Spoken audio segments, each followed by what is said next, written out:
in game 3. And Southside are through to their third grand final in 4 seasons.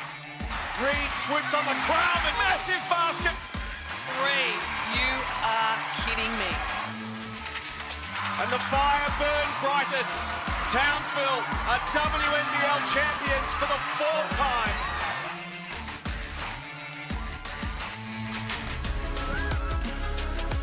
The Cygnett WNBL is back in full swing after the Opal's success in Brazil, and tonight's fixture, well, it has a distinct Opal's flavour. Izzy Borlase and Sarah Blitzar set to suit up alongside Christy Wallace, who is returning to action after recovering from a meniscus injury. On the Adelaide side, Steph Talbot, of course, completed a successful return of her own before the FIBA break, and now the Lightning shape as a danger team for finalists across the final 2 rounds. Melbourne simply need to win tonight to keep pace with Southside in second place for that coveted home semi-final spot. But this fixture, it's well and truly up for grabs. Welcome aboard for your Saturday night WNBL. Liam Ellison and Mark Alabakov with you on the call. Mark, welcome.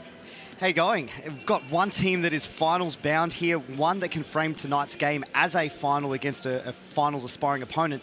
Adelaide's going to play their first game this season with a full squad and integrating Talbot into Borlase and Willoughby, and we'll get to see the vision that Coach Nat Hurst had for this roster when it was first assembled. It's sneakily deep.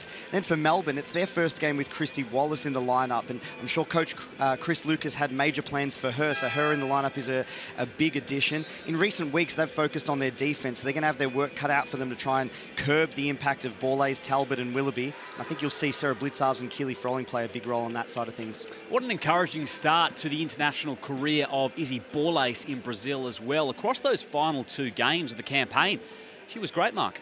She was. She's got a bright future ahead of her within Opal's colours, and I think, you know, where there was the win against Brazil, there was an opportunity for Coach Sandy Brondello to expose Borlase to senior women's basketball in an Opal's jersey, and she was looking like she belonged. One of the most promising things for me in watching her play against Germany and Serbia is she's exactly the same player, authentically the same player that we see within the WNBL domestically on the international stage. And you saw that by the 10 points against the Germans and then the 12, 2 rebounds and 4 assists against the Serbs in a 2-point win for the Opals. Started as well, of course, in that game against Serbia. Was encouraging. Have a look at this logjam, 2nd to 4th, and you can see why Melbourne needs to get the job done here, sitting a half game behind the Flyers, Mark.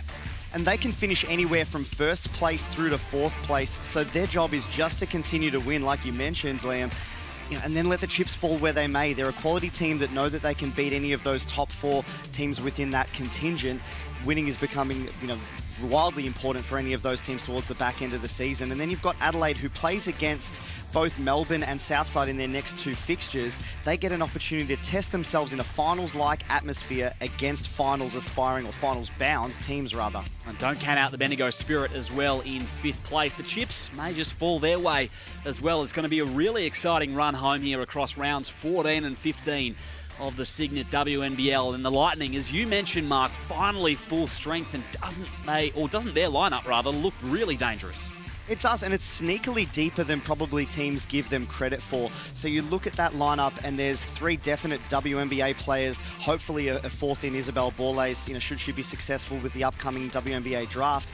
But then you've seen some pinch-hitting opportunities for Brooke Basham, for Taylor Moll, who've come in, Taylor Brazel, who's had a heck of a season where she's gone up a level. So these role players that they've had in the system are taking next steps. And the Boomers, Christy Wallace, will come off the bench. It's going to be interesting to see how that backcourt works alongside Jordan Canada. Well, I mean, she's box office, Christy Wallace. She's a tenacious defender. She's a relentless competitor. But she's going to add even further flexibility to Coach Chris Lucas in terms of their lineup. You can play her at the point guard position, and then it gives you an opportunity to create some new looks, some different looks right on the eve of finals with Jordan Canada off the ball as a scorer. Tara Reid was a member of the New Zealand international team as well that went to the Olympic qualifiers in China, and penning a fitness test coming into today. Looks like she is unable to suit up for this one. Yeah, and she's been really good for the Boomers in recent weeks as well, been able to mix up her attack. We know her as a 3-point shooter, but her attack off the dribble and willingness to make plays at the rim through contact, this is a side of her game that we haven't seen a whole lot of, and it's emerging at the business end of the season for the Boomers. Here we go, Turner and Naz Hillman on the tip in your Saturday night WNBL. About to tip off here at the 36ers Arena. And Adelaide have first possession via Brazil. Conti starting in the backcourt today for Melbourne. Here's Izzy Borlase. Turner down low into the post. Melbourne ball. I like the idea for a first offense to try to exploit the size mismatch that Taylor Brazil has on the smaller defender, Monique Conti. Jordan Canada, one of the leading MVP candidates. With the league awards not far away as well. At the conclusion of the regular season, down low, Froling, first points, Boomers. Great little UCLA action, hitting Froling on the cut to the basket, passing towards the basket where she can catch and finish. Brazil around the screen. Willoughby will pull the trigger. Long rebound for Brianna Turner. Back in the hands of Willoughby. 7-second shot clock born. All the way, two goes.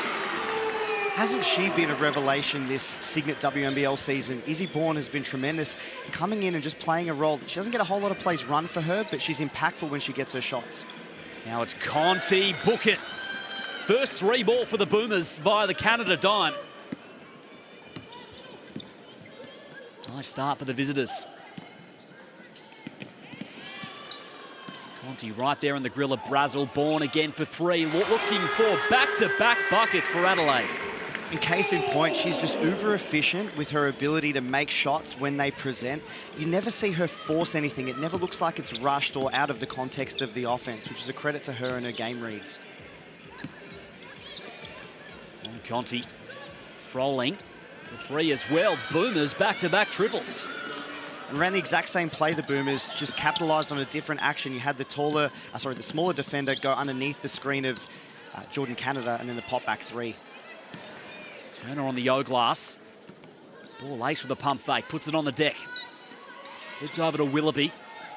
Around the pick, and that's just rattled out to Bourne with 3 seconds. Ball ace has got to go. Caught contact.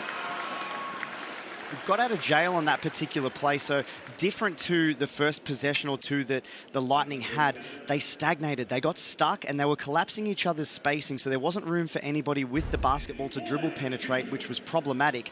It's lucky that you have that weak side flash across the free throw line from Borlase late in the clock to get a catch and get herself on the free throw line. Just short on the first. 10 points in that blowout win against Germany. And started against Serbia. 29 minutes she played for 12 points. Couple of nice performances for Izzy. Jordan Canada accepts the screen from Froling. Down low, Hillman muscles up and in. That's a beautiful pass, being able to put the ball under the defender's hands, off the ground into the hands of Hillman. Ball ace in the corner. Brazil down low. Two Lightning players there. Turner wanted it off the foot of Hillman. Melbourne can slingshot the other way. We know Conti can turn the Jets on. Hasn't she had a big second half of the season? She's been really critical for the Boomers' success. Ball ace probing. Down low and picked off by Conti. Great hands. Takes on Brazil. Turner out of nowhere to stop it for Adelaide. If you're coach Nat Hurst, if the Boomers execute and get themselves a score on this particular possession, look for her to take a timeout, try to rally her troops and right some of the wrongs on the offensive end, because the offense and the spacing that they're collapsing upon one another is turning into fast break opportunities for the Boomers. Good hustle back D from the Lightning to stop that fast break. Froling inbounds, Blitzards had the defender off the deck. She'll go again. Not that time.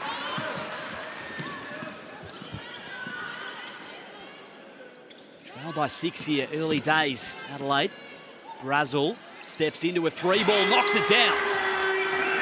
And she's the proverbial 3-and-D type of player that's been so effective in the modern game. Her second half of the WNBL season, she's gone up a level as well and playing far more confidently. Froling not quite on the three. Ball ace looks a little ginger. Cross our fingers for her. She'll take a break. And Steph Talbot has entered the action.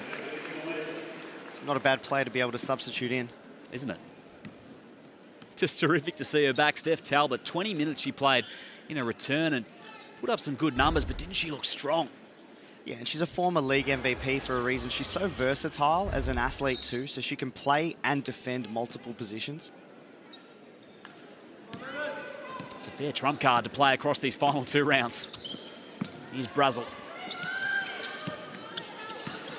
Bourne. Turner thought about the mid-range too. Willoughby will attack off the dribble, stepping through the paint. She'll go to the stripe for 2. And I like that move there from Willoughby. So she's been a little suspect with the three-point shot. It can be inconsistent at times, but she's dangerous off the dribble and has a preference to go towards her left hand. So for her to make the right read here where the situation presented, she drove to her right and then sidestepped back to her left, which is the preferred side, gets herself on the free throw line on the back of it.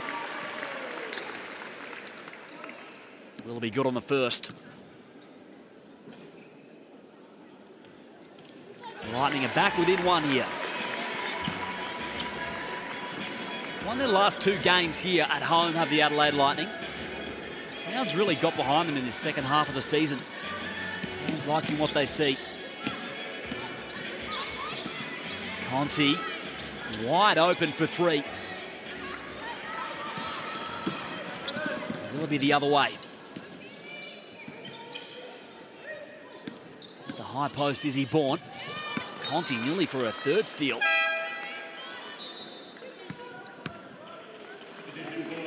Adelaide with 13 to work with, and Lauren Mansfield enters. And see what I mean, right? When you've got the capacity to bring in Talbot and Lauren Mansfield off the bench, you're in a pretty good position. I mean, this roster's a very talented one, and I wouldn't count the Lightning out against the Melbourne Boomers here, who are finals bound. Willoughby stepping around Blitzarves. Nice footwork. No dice. Canada wanting to attack the defender. Spinning out of trouble. Throwing in the mid-range. Jordan Canada has proved a handful all season long. Not that time in the reverse. Did well to keep it in. 3 seconds. Conti got to let it fly. Melbourne another possession. Canada around the pick. Zigzagging through the keyway. Kick out to Blitzarves for 3. Offensive rebounds just mounting now for the Boomers. And they get some reward on the offensive end of things. Finally Adelaide with the stop. Bourne racing down the floor. Mansfield did just enough. No. Foot on the baseline. Smart idea to push the basketball there for the Lightning, but I mean, they've got to try and shore up all of these offensive rebounds that they're giving up to the Boomers at this point in time. So on the flight time of a shot, you've got to be seeking contact with somebody to try and impede their run at the offensive glass, especially against the Boomers, who is the best offensive rebounding team in the WNBL this season. What a start to this ball game for Mon Conti, who takes a break. 5 points, 2 assists and 2 steals already. Canada. Froling. Not quite from 3. Gilman's got another offensive rebound.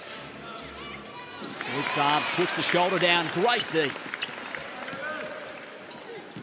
Turner is really one of the league masters of the paint. Spin cycle in the paint from Talbot. Turnover. We saw Talbot realise she should have gone up with that shot. Fast start offensively. Across the first few minutes, things have slowed a touch. Since then, Canada no good.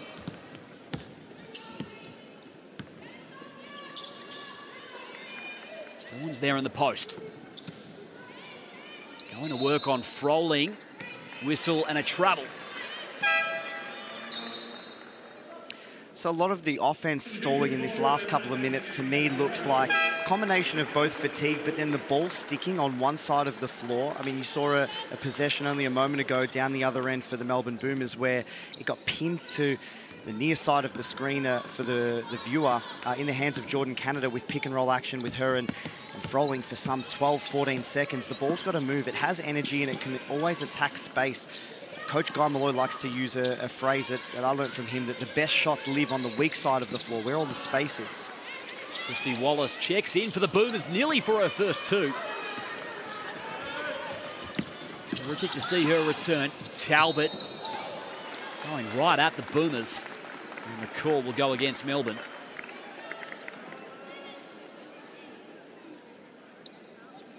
Eight minutes gone in this first quarter. 1 point ball game. Lightning looking to break the drought here. Winners of their last two in a row. Of course, that impressive win on the road against the Townsville Fire for Adelaide. 90-75. Really launched them into this back part of the season. Turner. Talbot, here's trouble, got the mismatch. Too big. And you hit the nail on the head. Here's trouble. It was a great screen away action to get a switch. So this is a defensive ploy that the Melbourne Boomers are using, and you had the smaller Jordan Canada trying to guard the much taller and more athletic Steph Talbot at the rim. Boomers now trailing here. Rolling, doubled in the post. Canada's open on the perimeter, couldn't get it there. Anytime you spin baseline or get in the air, you've got to have a plan or it becomes really tough to make a play. Oh, crafty finish, Lauren Mansfield. Talking about making a play, that's the class of Mansfield, one of the best with that floater type of action off the bounce. So timeout, Chris Lucas wants to chat things over. Adelaide on a mini run, 15 plays 12 here. And a massive game tomorrow as well happening in Sydney. A special thank you game to Lauren Jackson from all of the New South Wales basketball community. There's still tickets available, of course. Over 8,000 have been sold, and that means the WNBL attendance record is absolutely up to be broken. It's going to be a history-making fixture as the Flames attempt to break that record. It's going to be a celebration not only of Lauren's career, but the sport as well. Get your tickets now via Ticketek. And that game is well marked. Broadcast on 9Gem as well on free-to-air TV. It's going to be an awesome afternoon. It is, and two teams that are playing for so much. Sydney's got to continue to try and win games to solidify themselves within the finals picture. They don't have a whole lot of room for error, but then for Southside, they'll be wanting to book themselves a home final and finish in that top two position. So a lot riding on it and a great chance to pay homage to Lauren Jackson and the career that she's had. It's got it all, that's for sure. Second versus fourth as it currently sits. But as we looked at off the top, it's so tight, second to fifth. Adelaide are causing some headaches for Melbourne here at the moment. We knew they would. Full strength Lightning for the first time this season. A 3-point ball game with 2.5 remaining in the first quarter. Christy Wallace with the basketball. Kelly Froling testing her options. Here's Canada off the handoff. She put Turner on skates, down low. Talbot with the length. Move forward, Turner on the Ute. Talbot nearly on the follow. They are causing some issues, this long Adelaide lineup. What a beautiful play, being able to catch and with one touch get the ball to the advantage of the teammate, and then the follow-up effort from Steph Talbot. So playing both ends, you get the deflection down on the far end of the floor and then runs it down, makes a great pass that almost led to an assist but supported it with work ethic and almost the alley-oop put back. Canada will head to the bench. They have caught some inadvertent contact.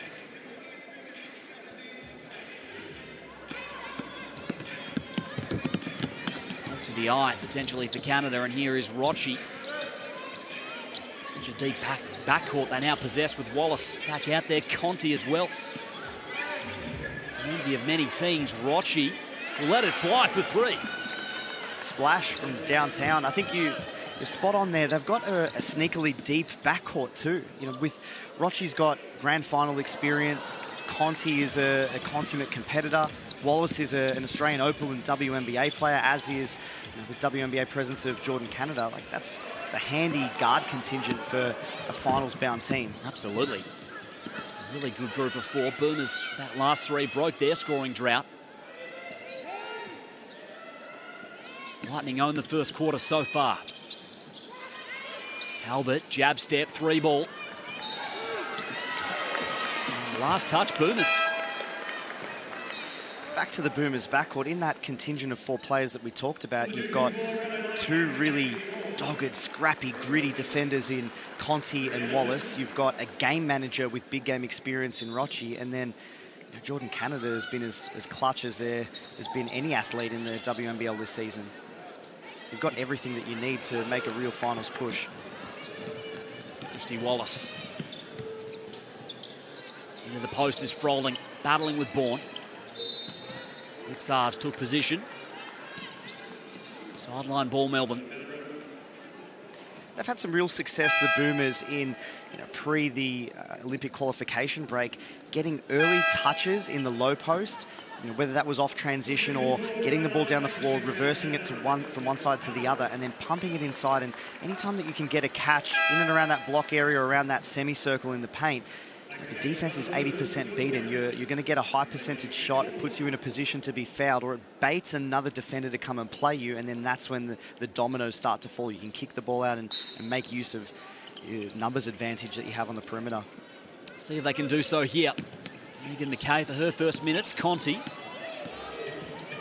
Single-digit shot clock, in Adelaide have been trouble down there. Another steal for them. Turner this time. Now it's Mansfield from the free-throw line. Canada in motion. Dangerous downhill with the teardrop. Too strong. Turner's got rebound number 6. Izzy Bourne and Blitzarves out of position. Mansfield open. Turner's dominating the glass at the moment. Now Willoughby attacking straight down the lane. McKay and Turner's going to be a great duel all evening. It is a great duel, and especially, where you want to try and get a picture of where can you gain the most leverage if you're either one of these 2 coaches. So for Megan McKay, the physical strength and the body control is going to be the thing for her. So if she can get into Turner's body early, she gets an advantage. For Turner, you want to try and run and jump it as much as you can and be the athlete that she is. Taylor Brazel drops the 3, and Adelaide are out by 5 now. Should be the last shot for the Boomers. Good contest from Brazel on the O-glass. McKay, broad contact. 2 shots to come. And that's what she brings to this lineup in the latter stages of this season, for which the contract is that she's got with the Boomers. She brings you a post presence who's always a target, always working, and always a presence on the offensive glass there. It's being able to catch that one, lift the taller defender, and then leverage the contact to get herself on the free throw line. Basket here would make it a 2-possession game. Injury replacement player for Penina Davidson. And that'll do it. Time expires here in the first quarter. Adelaide off to a hot start here at home. 20 plays 15 after 1.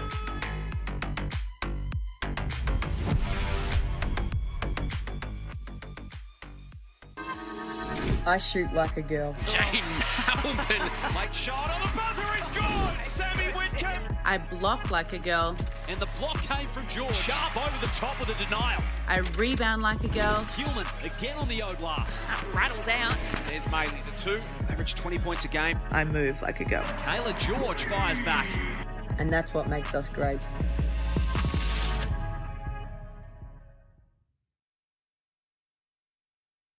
Women are powering forward and changing the game on and off the court. Together, Basketball Australia and the Australian Sports Commission are powering women in basketball. We are amplifying the voices, skills and spirit of women in the game. From the backboards to the boardrooms, we're breaking barriers, shattering stereotypes and empowering the next generation of female athletes and leaders. Get involved and together we can create a future where every girl's hoop dreams are within reach. 2-possession ball game so far here in Adelaide. The Lightning have put 20 on the board after the first quarter. Melbourne with some work to do here. Liam Ellison and Mark Alabakov with you on the call, and Mon Conti had a really impressive opening 5 minutes, didn't she, Mark? She did. Came out and gave them an offensive spark to get the Melbourne Boomers going. And the trouble for them is the wounds were a little self-inflicted. The ball started to stop a little bit. They started to collapse each other's spacing as well. And started to play a whole lot more from the perimeter where their strength is inside. We had 0 free throws for the Melbourne Boomers that quarter. They shot almost as many three-point attempts as two-point attempts, even though they're doing a really good job of crashing the offensive glass with the 6 offensive boards so far. Adelaide had an 11-zip run there in that quarter to get themselves in the lead after Melbourne had a hot start. Yeah, and at times it was off broken plays, but then it became just effort-based metrics. They had 8 second chance points just in the last 5 minutes of that quarter alone, and they had a balance with their attack. You had 8 points in the paint. They've hit 3 threes within the quarter already, and it's been able to sort of curb or overcome the 6 turnovers that they started the quarter with. Rebounding a bit of a worry at the moment for Chris Lucas. They are the #1 rebounding team in the league, the Boomers, but they trail in that category 17-9 and have given away 8 offensive rebounds in the first quarter. Here's Rochi. Conti pulls up from the mid-range. Adelaide controlling proceedings in the paint so far. Blitzarv's nearly the steal. Turner down low, Brazel. Just staying in on that baseline. Turner spinning, gets the floater away. Rattles home. Already you see an increase in the activity defensively with feet and hands from the Melbourne Boomers. So a fadeaway jump shot from Brianna Turner, you'll accept that, but you want to make sure that you can do a better job of being disruptive if you're the Boomers. Conti. Back out to Blitzarvs. Back iron on the mid-range, Jay. But another perimeter shot. I'd love to see their shot selection change and go more into the paint. And that doesn't have to be off the post feeds, even though that is and has been a point of strength for them. But it can be off the bounce, or it can come inside, go outside, and then you can get a dribble penetration on the weak side. Big collision here with Conti and Willoughby. Conti is tough as nails. The one thing I love about her, she puts her body on the line and takes that hit directly down the midline. Brianna Turner on the perimeter. Willoughby had the mismatch. Too much. And we've seen 3 possessions in this ball game so far by the teams combined in trying to feed the post with a lob pass in a direct line. It's a really tough angle. You've got to clear a defender's hands and somehow get the ball to your teammate in time and space. It's far better to get that ball to a 45-degree angle to feed the post if you think there's an advantage there. Rochi in the corner, 9 seconds, skipped over. Now it's Blitzarvs attacking the rack. Beautiful, and that's what they need. So the ball looks or feints to go inside. You get a full ball reversal. It means the defenders have got to chase Blitzarvs out on the 3-point line. Instead of settling for that 3-point shot, puts the ball to the floor, wears the contact, gets the N1. It's exactly what the Boomers need to do to get themselves back into the contest. It was a tough finish through contact. Important piece for Sandy Brondello's team in Brazil, and she makes on the 3 throw. Well, she's another versatile athlete, so she can play essentially positions to a degree, 2, 3, and 4, and she can defend those sorts of positions as well. She's athletic enough, but she's physically strong too. Not that time for 3. Conti moved ahead to Rochi.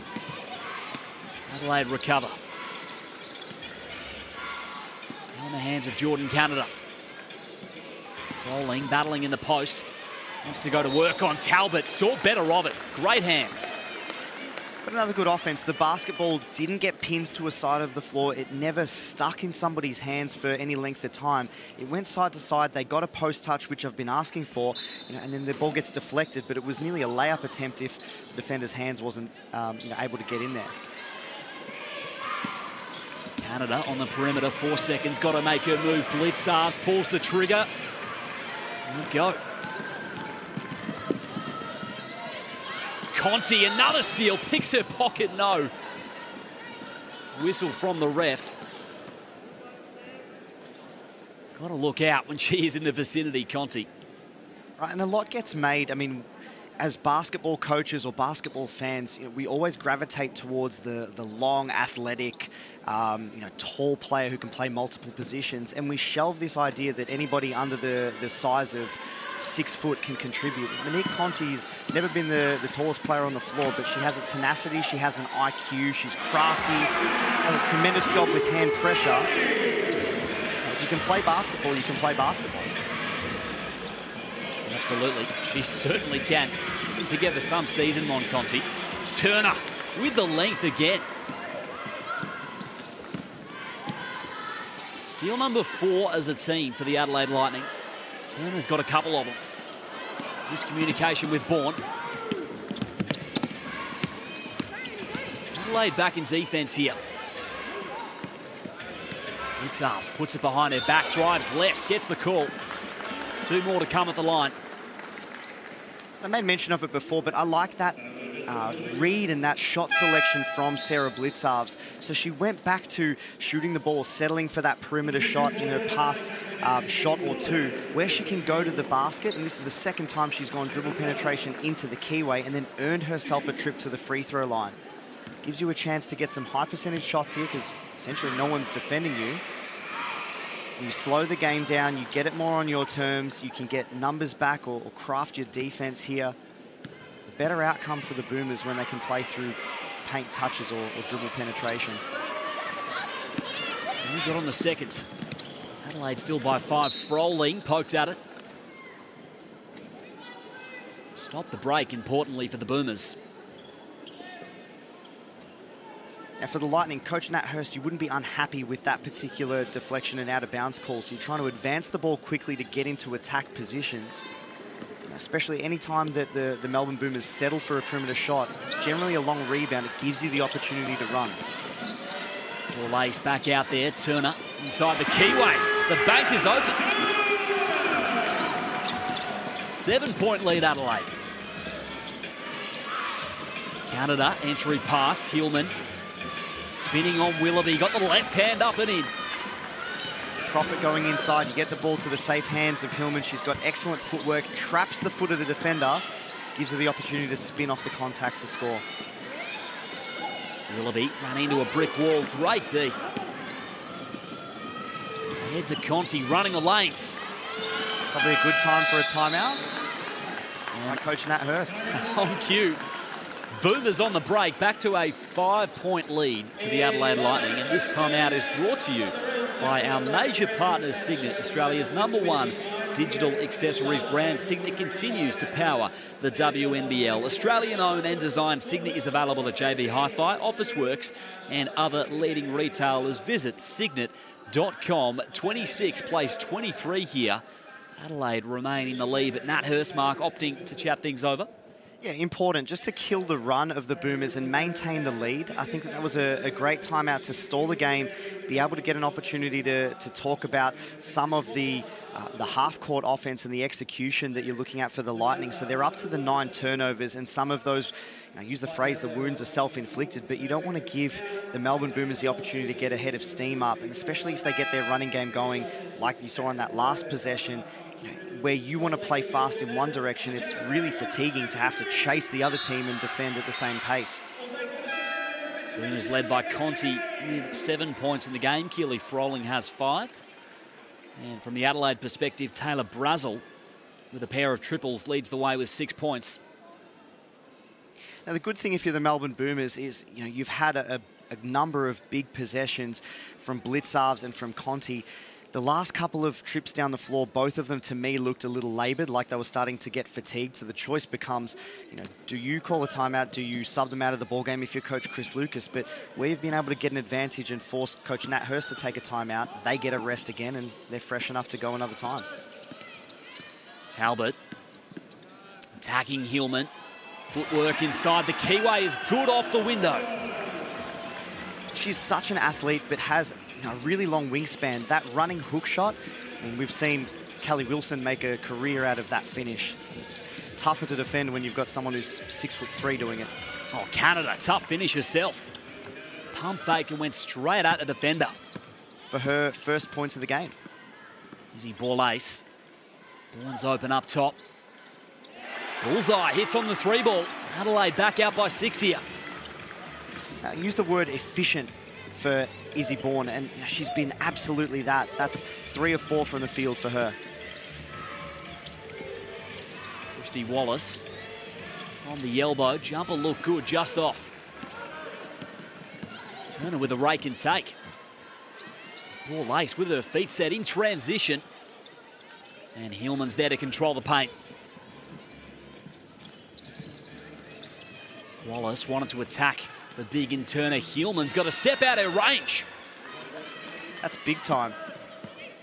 One thing that you see on that last possession, Wallace is so crafty. She goes out and contests the shot, flies by, and then gets a head start on the break. Ball ace. Canada right there. Miscommunication. Luckily, Izzy Bourne there to retrieve. 5 seconds. Taylor Brazel's got to make her move. Oh, Talbot, how's that for strength on the O-glass? And that's what she can bring, because she essentially bailed them out completely from that possession. They looked to me out of sync and almost like there was some confusion and a lack of clarity. But when you've got, a fix-all problems athlete like Steph Talbot, she can keep you in games with her possession play. Blitzard's no good. That's going to be a foul. We knew they were going to be a tough cover today, Mark, this Adelaide Lightning team. It just played out that way. Yeah, and, they've still got the lead, but I think that they've started to fall away a little bit with their execution and their clarity. So this is a really key 4 minutes. When you're playing against the team, the caliber of the Boomers, you don't want to go into halftime giving them any sniff of momentum, that a victory is coming. You want to keep them on the back foot as much as possible, because you had them on the ropes in the first quarter, and you've got to try to keep that type of a mentality going, or that play-to-win type of mentality across 2 more quarters. Wallace and Talbot getting tangled up. Going to be a foul call on Christy Wallace. Played the 5 minutes so far in her return.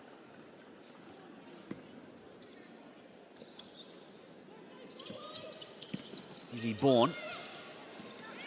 Turner's been good so far. Mansfield penetrating, kick out to Turner from the 3-throw line. This is huge for her. So she's up to the 10 rebounds, but that's her 6th point. And we forget that only a few short years ago, she was 2nd in MVP voting. She's a quality basketball player.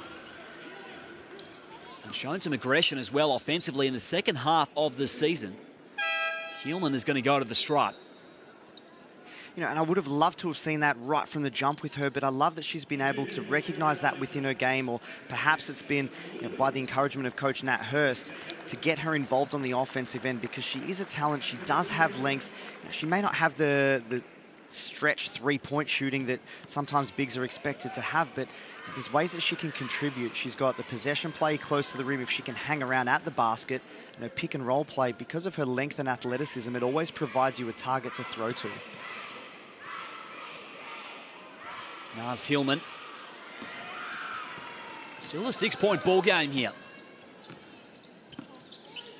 Adelaide have protected this lead so far in the second quarter. Willoughby. Turner defending ball. That's a great find. Now it's Mansfield. Melbourne basketball on the baseline. Christy Wallace.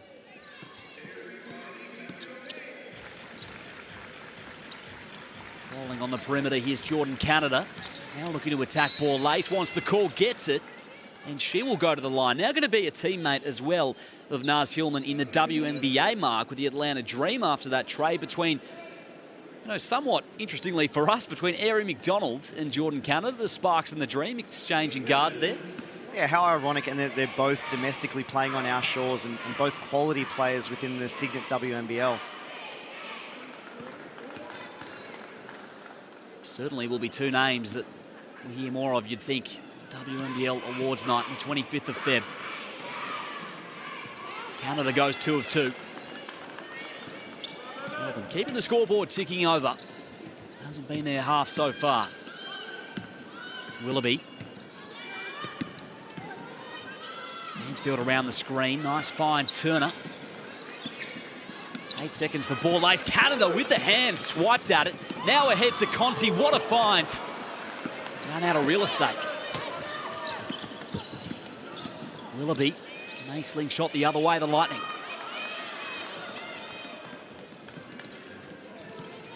Both teams in attack mode in transition as much as possible, trying to play at pace the moment the ball changes possession. Oh, with the hezzy, Jordan Canada didn't get the call. slick move nonetheless. Now, I like the pursuit of the offensive glass from the Boomers, and Keely Frolling's a big part of that. So where she goes and almost gets the rebound, even if it gets deflected out of bounds, gives you an opportunity for your defense to get back and set. So the impact of the ball coming out at pace the other way is obviously lessened because all of your defenders are back behind the ball. Talbot. Two returnees. Wallace and Talbot meeting each other at the moment. Bronze medalists in 2022 at the World Cup. Hillman switches onto the ball. Talbot down low. Here's Turner. Fall away too. How good has she been in this first half? Having a massive impact as a scorer. She has. Almost the player of the half so far. Now it's Canada zigzagging through. Great D. Second chance. Frolling on the reverse. Keeping them in the hunt with possession play. Lace. Calls out Mansfield. Back in the hands of Turner. Talbot's been great in her second game back, and Conti, speaking of, has 3 steals. She has been awesome. Nice find, Hillman. Got Turner in the spin cycle. No good on the follow. Unlucky, but you can see something good was going to happen. So if you're Coach Chris Lucas, you're not too fussed about that. Nobody shoots the ball to miss, and if you can get those high percentage looks, they're going to pay off over time. Basketball is a percentage game. Also, that's the presence of Brianna Turner right there. Makes you think about those shots. Minute 15 remaining in this first half. Rolling. Now in the hands of Wallace. Boomers offense a little stagnant at the moment. 7 seconds. Wallace looks to bail them out. Adelaide continue to control the rebounding front. 29-15. Mansfield all alone was Turner. And unsurprisingly, timeout, 6-point ball game. This one brought to you by CTM Sport, here to transform your team's travel experience. Leave the hassle of off-court arrangements to CTM Sport, the experts in sports travel management. Get the winning edge today at ctmsport.com.au. Just feels like Adelaide have had all the answers so far. Just a 2-possession ball game, Mark. Yeah, look, it is. That's the case as far as the scoreboard goes, but the Boomers have got some jobs to do on the defensive end. So they're creating high percentage looks. You know, they're unlucky not to be a whole lot closer. We've had a whole lot of layup attempts for them rim out. But for the Adelaide Lightning, I mentioned it earlier, the target out of pick and rolls that Brianna Turner gives you. So whoever is coming off that action when she's screening for you, if you stretch the ball away, it gives her a running start, because generally the Boomers have been sending 2 defenders to commit to the ball, like we saw in that last possession with Mansfield. And then you've got the highly athletic, long, 6'5" Brianna Turner rolling into space where you've just got to put the ball up and around the basket, and she can catch it and be able to finish. She's got a double-double already, Brianna Turner, 10 and 11. To go along with 2 steals and a block. And it's a great juxtaposition to compare the 2 teams out of those pick and roll actions. So Turner doing a great job of separating and going to the basket. I think the Boomers aren't getting enough when they get the ball to great drivers like Canada and Wallace, and even to a degree Monique Conti. They'll come to set a screen to dislodge a defender from them, but then the screener hangs in the vicinity and they keep a defender in the road as well. I'd love to see them roll to the basket with the same level of endeavour and open up some pockets of space. Conti won't count. Headed the other way. Adelaide have it back. Just the 5th turnover for the Boomers in the half.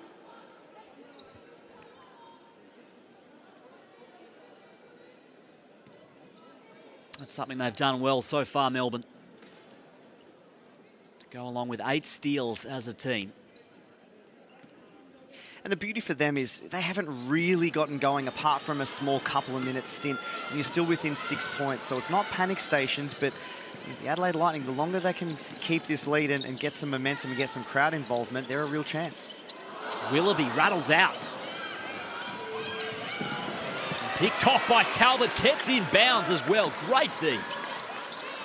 That is what she brings. Shot clock has gone dark here. Adelaide one last chance to extend this halftime lead. Ball ace crashing the glass. 3 seconds. Ball ace pulls the trigger, yes! Adelaide 42 lead the Boomers 33 at the halftime break. And they are really pleasing their home fans here at the moment, Mark. Absolutely, and they've done a tremendous job of staying athletic, staying engaged, staying energetic when the ball is in the flight time of a shot. Off the glass, they've done a tremendous job of being able to go and rebound the thing and keep it alive. So you've got the 9 offensive rebounds, they've got 20 points in the paint, they've hit 4 threes, 10-second chance points. They're filling up their offensive cup through a number of different means, and it's been tough for the Boomers to stall. Brianna Turner has been awesome, as we've highlighted, but you've also got to look at the play of Steph Talbot off the bench today. Izzy Bourne has been good as well, but Talbot's got 8, 7 rebounds, 3 steals, a block. She's done a bit of everything. And the 2 assists to boot. And, and that's what makes her such a versatile piece of this puzzle for the Adelaide Lightning moving forward in future seasons. So she's signed a long-term contract with them. She's going to be their flagship player, and she can do a little bit of everything. And anytime that you've got a competitor with that WNBA experience, that Opals experience, former MVP of the league, and she's going to make the Adelaide Lightning a handful to deal with for seasons to come. Absolutely. Looks like she hasn't missed too much of a beat coming back from an ACL injury. Coming off the bench, unlimited minutes in her first game, and once she gets back to all guns blazing, my goodness, Steph Talbot is going to be a problem. 42 plays 33 here. Lightning shooting 49% from the field, but it's the rebounding numbers, I think, which is the biggest worry for Chris Lucas. Yeah, and it's been massive. So the Lightning outworking the Boomers on the offensive glass. They've got the 13 assists as well, which means the ball's moving and you don't know where the shots are coming from. And they've been able to get themselves some high percentage looks through multiple avenues. That's making them tough to defend. For the Boomers, all 9 of those free throw attempts come from that second quarter alone. So they've got to continue to put themselves in positions to be fouled, and not allow perimeter shots that they're settling for that are giving the Lightning possession that they can play with at pace back the other way. Here's your leaders. Turner, Talbot and Bourne have been great for Adelaide. Nars Hillman right down the stretch in the second quarter as well, but Mon Conti has been the motor for Melbourne in the first half for me. Yeah, and doing a heck of a job defensively as well. She's just a competitor that stays involved and stays active in everything, whether she's on or off the ball. You never know when she's going to accelerate and get her hands to something, or if she's guarding the ball handler.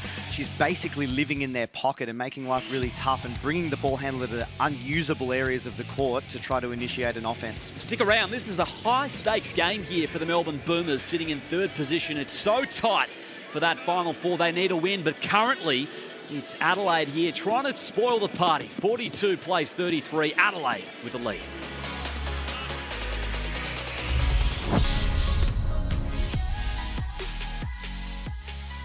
It's always special to play here in Sydney. The opportunity to try and pack out QBA would blow my mind. It would blow everyone's mind, I think. It's going to be a massive game. The season comes down to the wire, probably for both the teams, and standings are going to be affected. Great having so much support and knowing that women's basketball is getting the support that it deserves. As a proud New South Wales girl, I'm definitely really excited to sort of see the crowd and the atmosphere at Kudos Bank Arena and see what they can bring.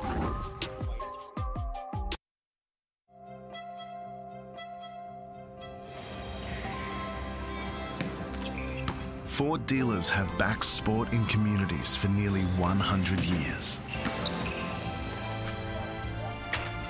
And now, from the Boomers and Opals to Aussie Hoops, your local Ford dealer is proud to support basketball. Because all dreams start somewhere.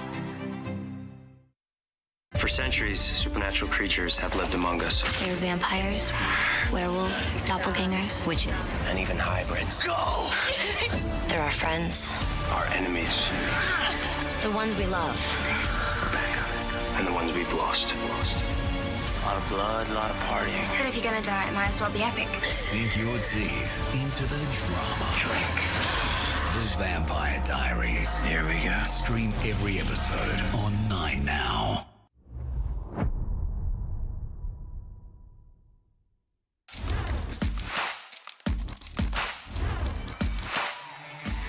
Rolling. 3-point play. The moments just keep getting bigger and bigger in this game. The photographer takes a hit. Crocker, Bendigo makes a move, but Denied wonderfully from Sharp. Lovely pass and the finish from Ali Wilson. Superb team play. Seen some pretty basketball already. Sure have, especially from the Flames. Oh, We cannot. There's no pauses. Canada from midcourt, from the arc. Jordan sets, shoots. Oh, yes! Brilliant from Jordan, Canada. One player who is absolutely taking the competition by storm this season is Izzy Bola, the South Australian product. We know she comes from a family of sporting royalty, but she's making her own name in this competition. It was my first season and didn't really have any expectations leading into it. I guess I received some acclamations at the end of the season.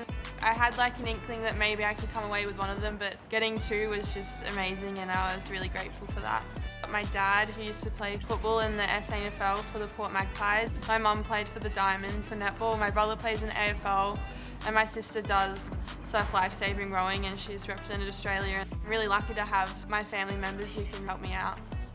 Now your heart is full again, Rachel Sport, because the iconic number 14 that you made famous here at the Adelaide Lightning in the WNBL was retired, but it is back on the back of Izzy Borlace, and I know it's making your heart sing. Certainly is. I couldn't think of anyone better, and I know that Izzy's doing some wonderful moves out there. Much better dribbler than I ever was. Rapt to see number 14 out there, and really exciting future for Miss Borlace. You know, obviously in pre-season you could tell, you know, okay, this girl's going to be a star. She blew me away as well, just with, you know, the season she had, to watch her play and to watch her grow, and I'm excited to see what she does this season. She's just got so much to her game. She's powerful, she's robust, she's got a perfect basketball body. She can go inside, she's a great rebounder. The basketball world is at her feet, really. She's going to have a great career. I'd like to be better than I was last season. I haven't had the most ideal off-season with a couple of niggling injuries, so I'm trying not to be too hard on myself. So whatever happens, happens, really. Hi, I'm Ali. And I'm Kelsey, and we're with the Ford Aussie Hoops program. We've got Charlie and Ari here. Do you play any other sports, Charlie? Tennis. Tennis. Okay. What is your favorite TV show? I did like a lot of cartoons, like the Rugrats. How long do you reckon Lily's been playing for? Long time. I thought 10 years. 10? Close. Yeah, this is my 11th year. A backward shot. Oh. I mean, I could try. That could go anywhere. Not bad. Not bad. Go ahead, Ari. You want to go next, Charlie? Try that one. Oh! Good job! Yay! Good job! Nice. All right, well, maybe we should retire and these guys can take over.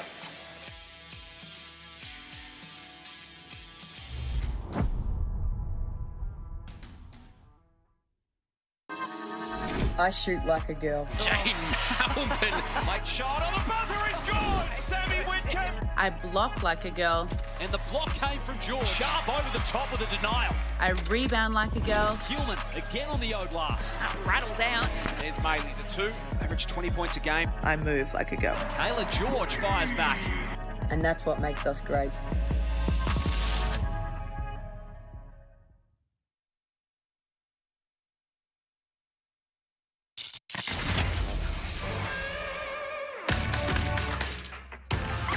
You overheated the generator. Nice nightgown. Away. Well, that smile might make all the girls at the church social swoon, but it's not going to work on me. Well, I'm not gonna be polite. I'm not gonna show you where a fuse box is. Night. This Manhattan Doctor's life is going south. Stream all episodes of Heart of Dixie on 9 Now. I've got a staff meeting to go to, and so do you, you elitist Harvard fascist, missed the dean's list 2 semesters in a row, Yankee jackass. Stream The West Wing Feel better getting that off your chest there, CJ? I'm a whole new woman. on 9 Now. It's always special to play here in Sydney. The opportunity to try and pack out QBA would blow my mind. It would blow everyone's mind, I think. It's going to be a massive game. The season comes down to the wire, probably for both the teams, and standings are going to be affected. Great having so much support and knowing that women's basketball is getting the support that it deserves. As a proud New South Wales girl, I'm definitely really excited to sort of see the crowd and the atmosphere at Kudos Bank Arena and see what they can bring.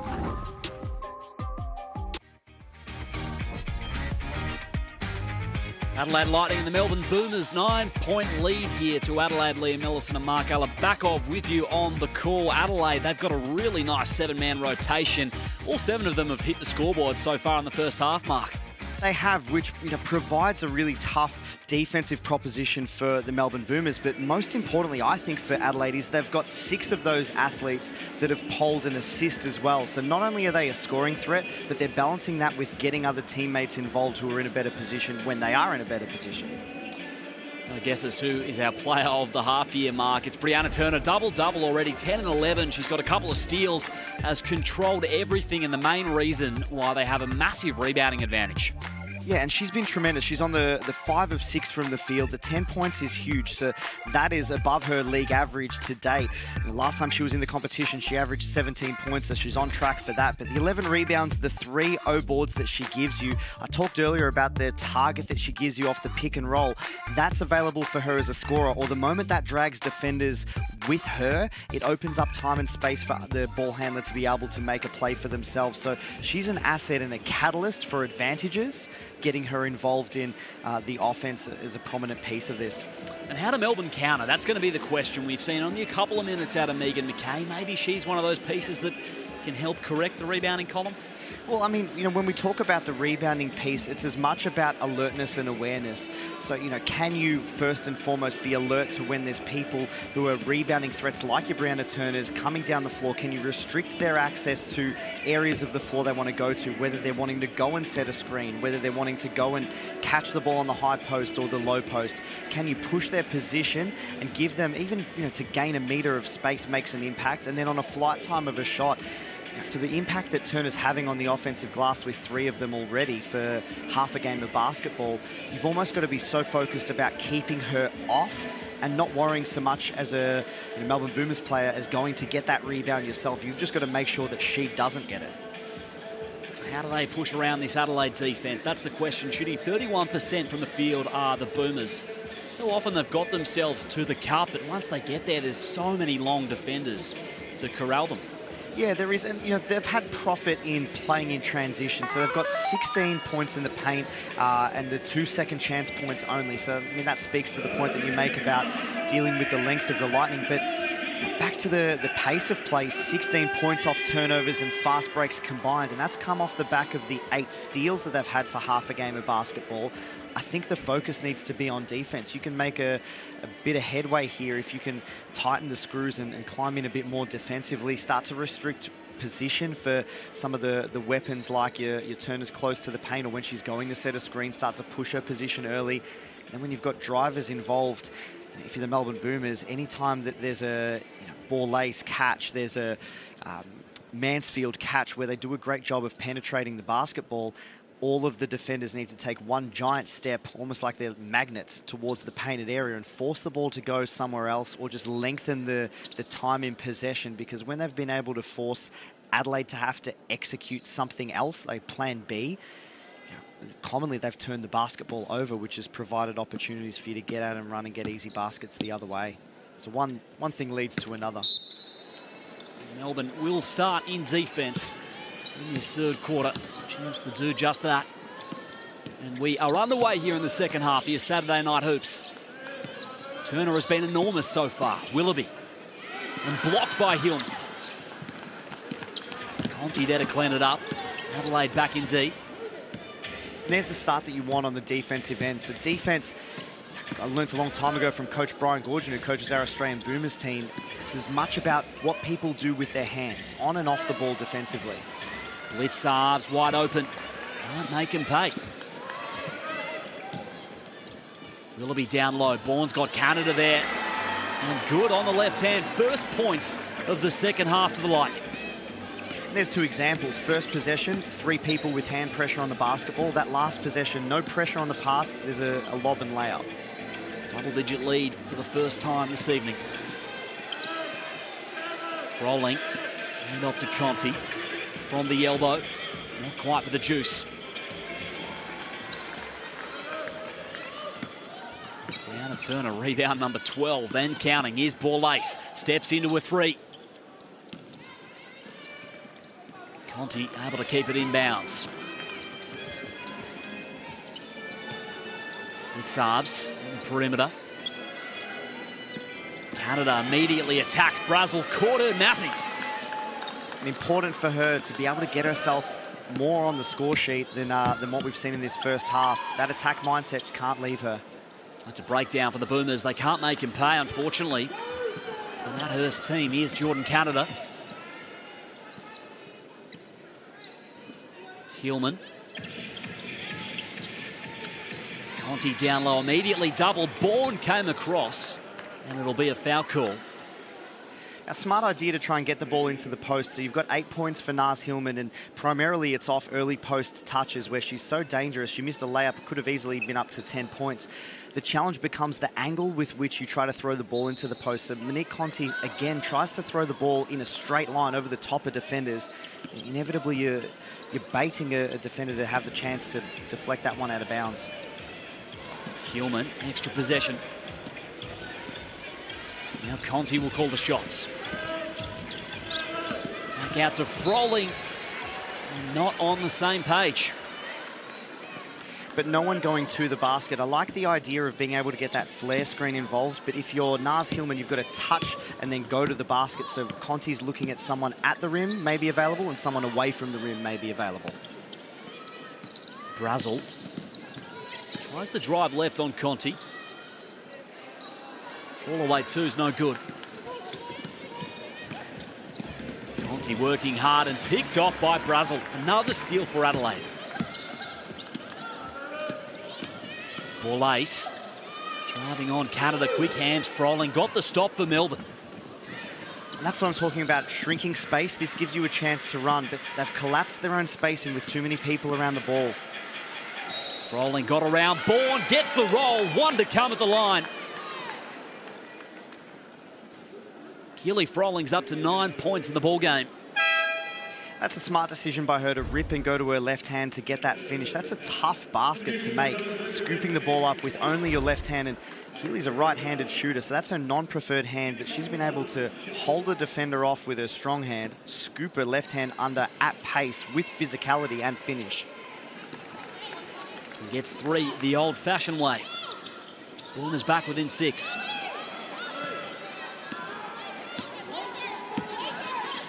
Willoughby running point this time. Borlase. Bourne's there on the block. Goes at Hillman. The whistle came first. I talked about earlier the impact of hand pressure. So on that catch, player pivots to the basket. You've got Hillman with active hands, puts her left hand in the vicinity of the basketball because it's in harm's way, knocks it out of bounds, stops or halts essentially what would have been a layup attempt for the Lightning. Lace with 11 to work with. Bourne up top. And they're 2 here for Izzy Borlase. Talbot hits the deck and makes it. Izzy Borlase booked the 3 ball. Adelaide are back up by 9.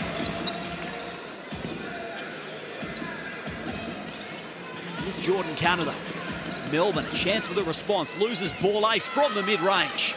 Great response. Have a look at that picture, though. So you get the pull-up jump shot from Jordan Canada. There's no purple singlets in the paint. And that's where Melbourne Boomers do a whole lot of their damage, is action at the rim, 2 people in the rim, or second chance opportunities. I'd love to see someone go cut through that painted area. Conti. Off the steal. Adelaide have recovered. Here's Froling. Caught strong contacts. She's heading to the line. Lively start to this third quarter for Keely. But smart shot selection too, and you know, I've given her flowers on commentary before for the leadership that she's shown this season and how that's gone up a level here with the Melbourne Boomers, and it's being demonstrated in her play in this second half. being able to play through contact, get herself in high percentage scoring opportunities. I mentioned before, anytime you get yourself on the free throw line, it stalls the game, it quietens the crowd, it gives you 2 attempts with no defense on you. Mansfield back into the action. Adelaide up by 6 once again. Ball no good. Turner taps it out. Melbourne basketball. And it's easier said than done, but being able to locate Brianna Turner the moment that a shot goes up, if you're Coach Chris Lucas, you might be talking to someone like Naz Hillman at can you get into her body to negate her athleticism the moment the ball is in the air? So when she's looking and hasn't reacted yet, you've got body contact, so she can't run and jump and use her length. Canada, nice find. Releases Froling. Great two-man game. Back to 4 points the margin. It's out to 11 at one stage. The contest from Canada. Got a fingertip to it. And Fareed's liberating. Gonna stay down this end.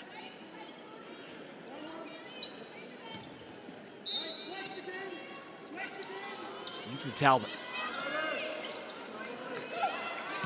Now Bourne, Froling right there, and it's going to cost her. If you're Coach Chris Lucas, you're okay with that. You haven't incurred a foul yet in this first almost 5 minutes of the term. I talked about the defense needing to go up a level if you're the Boomers, and hand pressure, being active. Anytime the ball is in harm's way, if you can poke it loose, or the most impactful thing you can do defensively is get fingertips to the basketball. There seems to be a buy-in here from the Boomers, and it's paying dividends. Conti poked at it, came off Mansfield last. Conti's hands today on defense have been sublime. The impact that it has. You've got the Lightning in 5 minutes of basketball have only got the 5 points on the board. Chance to bring it back to a one-possession ball game. Canada and Froling proved fruitful last trip. Now it's Wallace who'll pull the trigger for 3. Talbot influential in the first half. Yet to score so far in the third. Nice action from the Lightning, no good on the lay-in.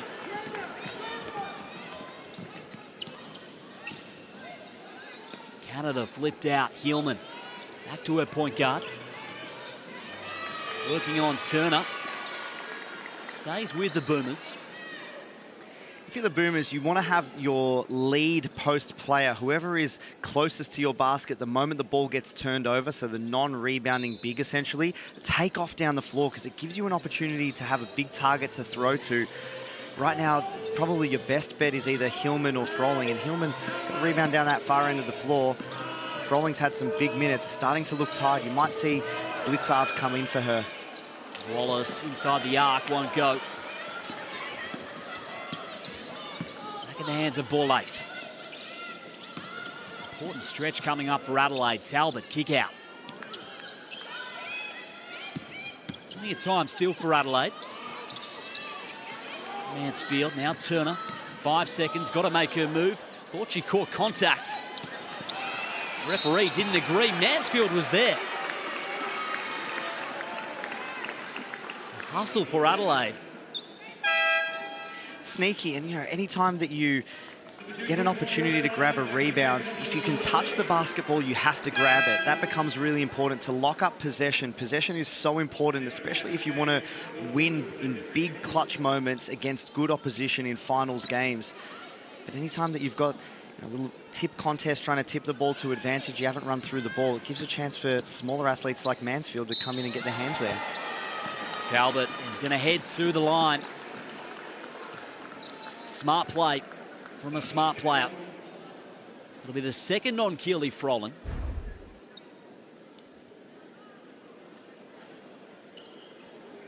Here's a chance to bring Talbot into double figures. She's so active. She's a multiple effort rebounder. So when she goes up, her feet land and they touch, and almost like you're jumping rope, her feet go again, and then she competes a second time, and she's long and athletic, so she keeps the basketball alive. So as best as you can, you've got to do your dirty work early to try and get into her body and restrict her position. But in the moment the ball goes up and she has one attempt, you can't allow her to get a second. You've got to try and push her position, even if it's out of court and under the backboard. Conti. What do the Boomers draw up here? Trailing by 5. Under 6 seconds.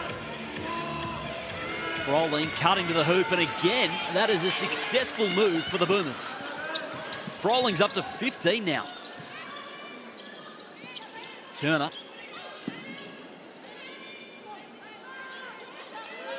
Talbot on the right wing. Comes around the Turner pick. Spinning out of trouble. 3-ball strong that time, but Talbot had position. Down low, Turner with the mismatch. And that's born out of, I say the simple things, the basic things defensively of boxing out. The point that I made earlier about what you need to do against Steph Talbot and Brianna Turner, these long athletic run and jump, multiple effort types on the offensive glass. You've got to get into their body. The moment that you turn and watch the basketball, it's over. Bola, same spot. This time, she puts it down. Adelaide back out by 8, and we've got a timeout on the floor.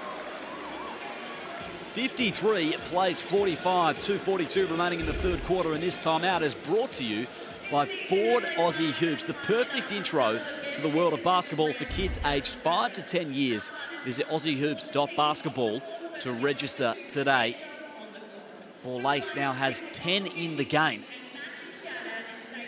And that's a great three-point shot for her. So if she can hit that and round out her game to be able to be both a dribble penetration threat, but also a catch-and-shoot three-point threat, it'll take her game to the next level. And the next thing will be, can she get other people involved, and use her gravity as a scorer to get other people in positions to score the basketball from high percentage opportunities. But the beautiful thing for the Lightning is they get dribble penetration into the key, which forces all of the Melbourne defenders to collapse to try to shrink all of the space around the ball handler.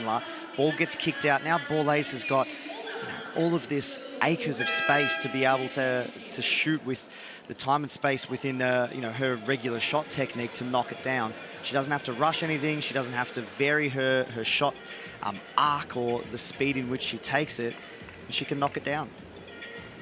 Third Adelaide player into double figures. He said, Mark, off the top, it'll be treated like a finals game for the Adelaide Lightning. Despite being out of the race, they've had the finals-like rotation, just the 7 players who've hit the floor, and all 7 have assists as well. They've moved the ball really well. Boomers were back within 2 at one point here in this quarter. Well, you don't want the rest of the season, while they won't feature in finals, you don't want it to be a sunk cost. So you get an education opportunity to prepare your team. Your last 2 fixtures are against essentially the second and third place teams on the Cygnett WNBL ladder. You can treat these 2 games like your semi-final and grand final. It's a deep three-point attempt from Conti. And if he takes some good form in the next season, Adelaide could be in a position to really rise next year. A lot to play for still. Talbot in some trouble. Did well to get it out to Mansfield. Conti right there, as she always is, with a dogged defence. It's going to result in a foul call. But again, this is another circumstance where if you're Coach Chris Lucas, you'd be happy with that. You're prepared to wear that foul because there's an intent to disrupt or pressure the basketball. Conti forced Mansfield to dribble the ball all the way to the CTM logo on the sideline in essentially an unusable area with the shot clock ticking down.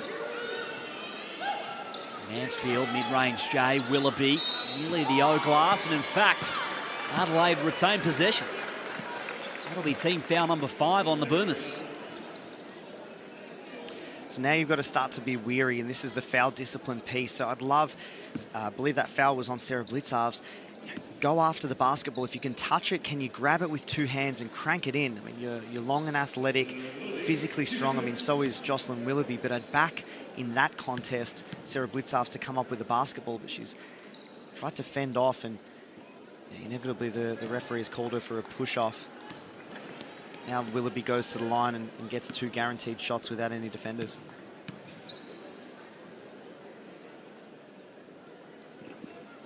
Unlucky on the second.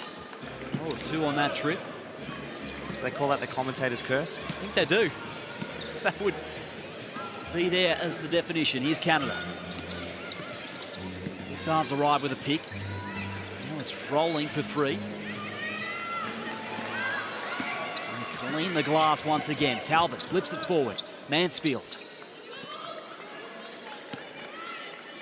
Willoughby up top. Turner off at the screen. Talbot dumps it into the post. I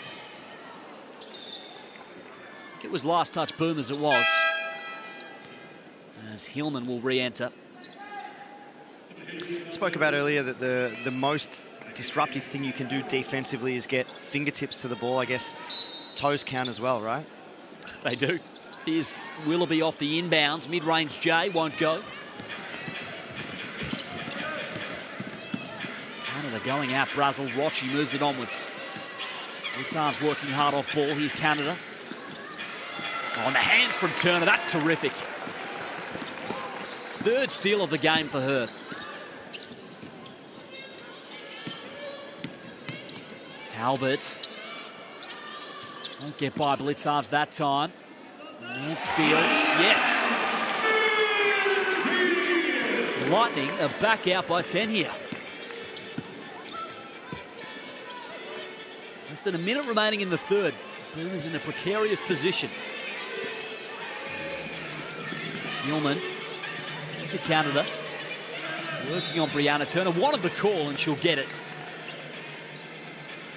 Anytime you're going up against a longer or taller defender, the most important thing is you want to try to get them on the move. So being able to go dribble penetration from the wing there from Jordan Canada, anytime you've got them on the move, as you elevate, you want to get into their armpit, because once you get into that, as strange as it sounds, they can't utilize the length advantage that they have without it coming across your body. So you can do a great job of creating a window to be able to scoop the ball up with some airspace to get the shot on the glass, or you draw a foul inevitably. But if you allow that taller player to play with separation and you don't essentially get to their body and armpit, then their length becomes a problem. Then that's a highlight reel block that turns into a fast break layup at the other end. Canada no good on the second. Adelaide looking to close out this third quarter in style. Down low again, it's Turner rolling to the hoop. Mansfield and Turner have combined on 3 or 4 occasions in this contest. Shot clock unplugged. In the hands of Rochi. Boomers need an answer. Blitzarves pulls up for the 3. Sharika Kalia's out there, and that is a timely bucket for the Boomers. Sharika Kalia, we have not seen her so far this evening, and that is a huge offensive rebound and putback. Talk about maximising your opportunities. Anytime that you're an athlete on any team of any level, and especially within the Cygnett WNBL, a separator for you can be, if you come in off the bench, can you have a work rate advantage and a reaction time advantage? So can you do a great job of, maybe it's possession play at either end of the floor, running the floor becomes a real asset. Kelly Froling had herself a massive third quarter. Now the leading scorer in the ball game with 15 points on 6 of 11 shooting. Brianna Turner continues to roll here with a 14-14 double-double. Adelaide lead this one by 9 points. And a tale of 2 halves of just that third quarter alone. So Melbourne got themselves out to a 7-point lead in the quarter alone. And then on the back end of this, Adelaide's come back and they've won the quarter 15. Oh, sorry, I tell a lie. They've drawn the quarter 15 apiece. Here's your match stats so far through 3 quarters. Boomers in a really interesting position, given that they are in third position. Finals not locked up by any stretch. Bendigo just keep on coming this Cygnett WNBL season. They're 10-9. If the Boomers drop this game and Bendigo win against Townsville, they will be tied with an 11-9 record mark. We should note, though, Melbourne do have head-to-head advantage over all of the current top 4 teams. But not the Bendigo spirit. So that's where, I mentioned at the top of the broadcast, for the Boomers to punch their ticket to the finals, they've just got to continue to keep winning because they've got the spirit essentially on their heels. Turner with 14, Borlace and Bourne in double figures as well. Going to be a fascinating final period between these two. Adelaide have barely put a foot wrong all game long. They've had themselves in some leads throughout the season against high-ranked opponents where they have fallen away down the stretch, but this game, it does not look like going that way.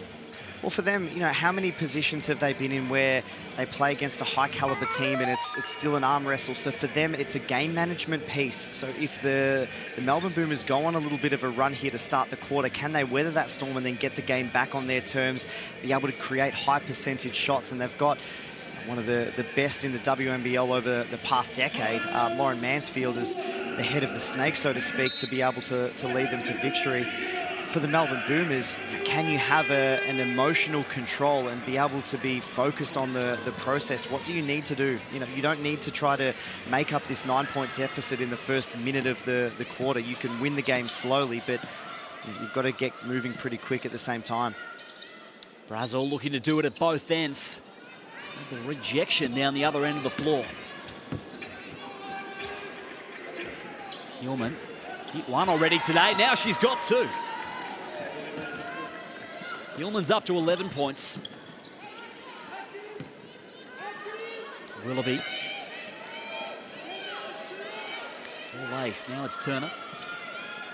Skipped over to Taylor Brazil. Mansfield off the bench today. Kalia remains out there for the Boomers.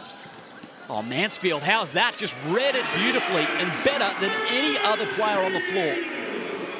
And it's about to make the point that I'm going to give you, that the Boomers have just given their first attempt at a defensive change up there in a 2-3 zone, but I mentioned earlier about the game management that you have with Lauren Mansfield. Canada with the dime. Hillman continues to roll in the fourth. Turner. Down low is Borlase. Basil skipped over to Willoughby, has her feet set.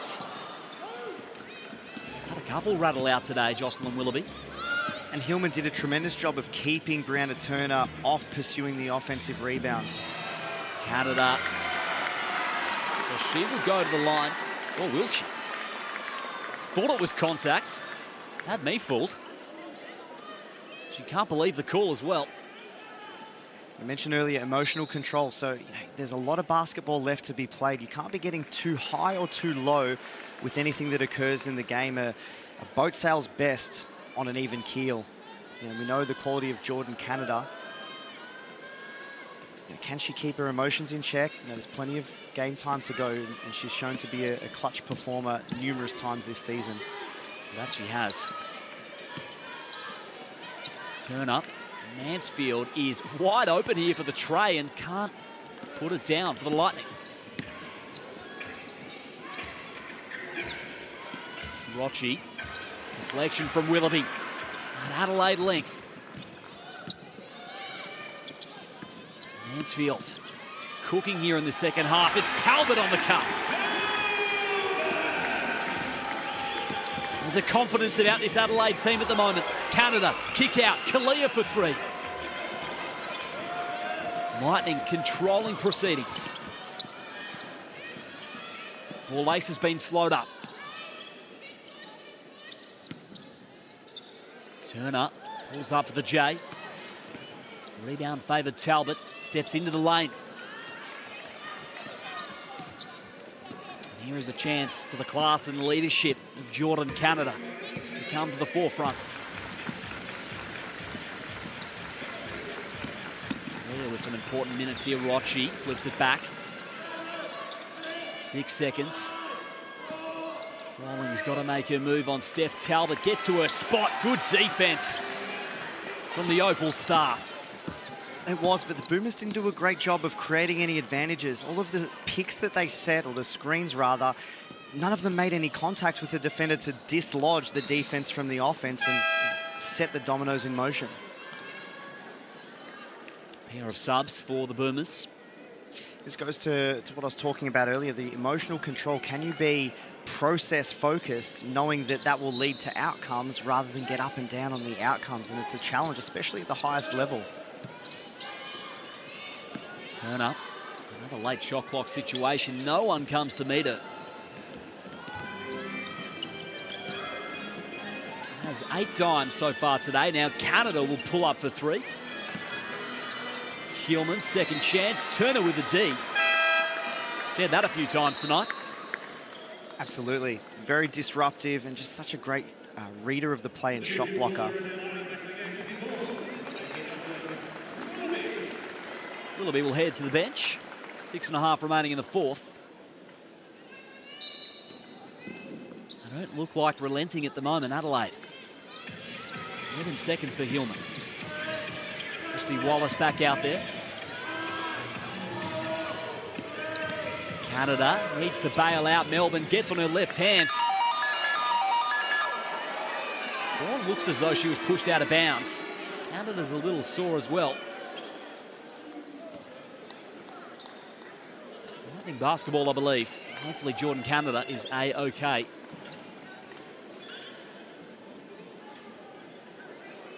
was an awkward landing.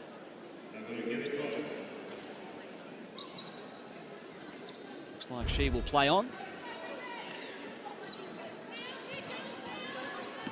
Keely Froling does have the 3 personals now. Boomers leading scorer. Steph Talbot fighting through. Hillman that time came up with the stop.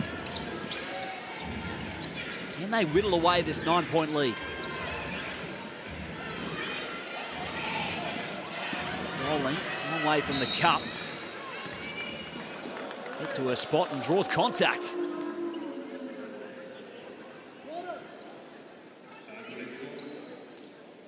Now Bourne saw as well.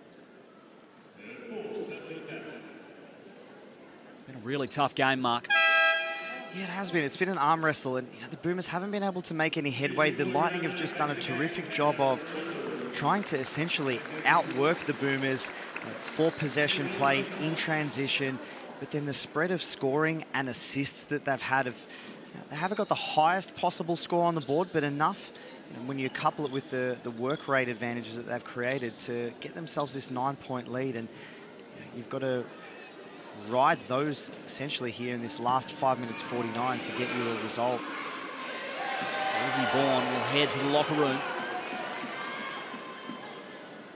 Boomers are 8 of 15 from the line tonight.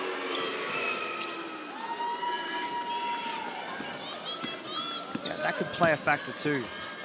Absolutely. When only half of your free throw attempts have gone down, I mean, that's essentially the difference in the margin for the most part. It is. Here's Turner in the lane. Conti so active. Energizer Bunny for the Boomers.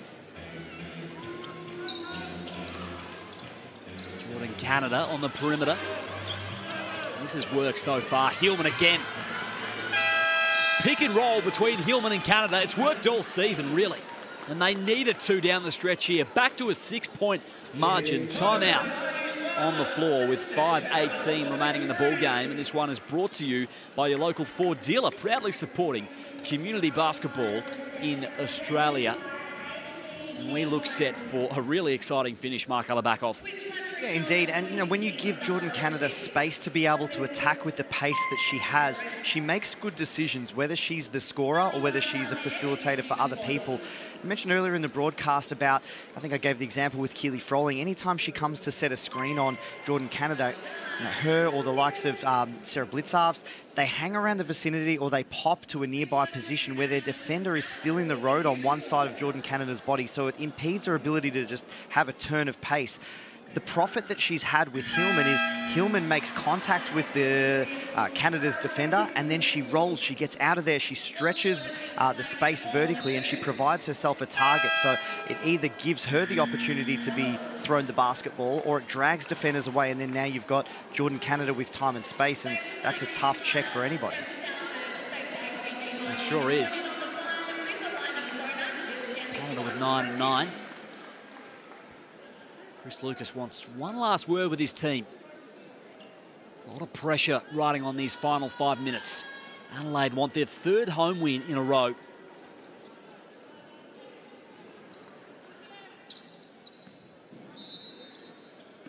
Mansfield and Willoughby will bring us in here.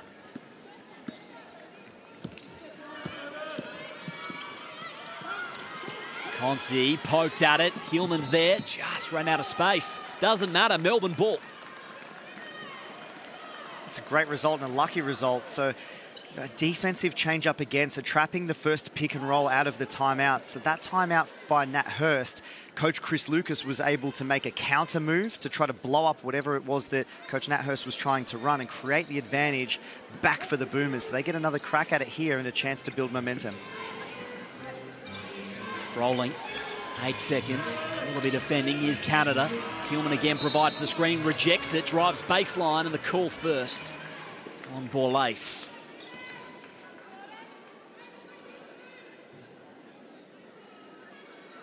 It'll be foul number 3 on Izzy Borlase. Boomers get a shot clock reset from the baseline. Froling into Hillman. Borlase guarding Canada, what a great opportunity for her to prepare herself, hopefully for a WNBA career, to have to defend a high caliber guard from that competition. Oh, Jordan Canada, slick moves, puts it up and in on the left hands. And the Boomers are back within 4 here. Borlase wants to return fire, deflected over to Turner. Willoughby opts to attack Christy Wallace. And she is good on the left hand, an important bucket for the Lightning. Trading blows here, these two. Nars Hillman. Jordan Canada is clutch. And Keely Froling. Not that time from 3. Oh, Conti with the hustle. She's got 3 steals to her name. That doesn't tell the whole story. Created 6 or 7 extra possessions for the Boomers off her own bat, to my count. Canada.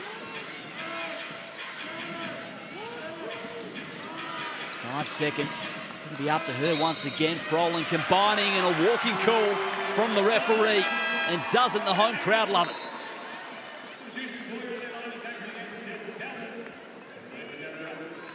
Razzle will take a break.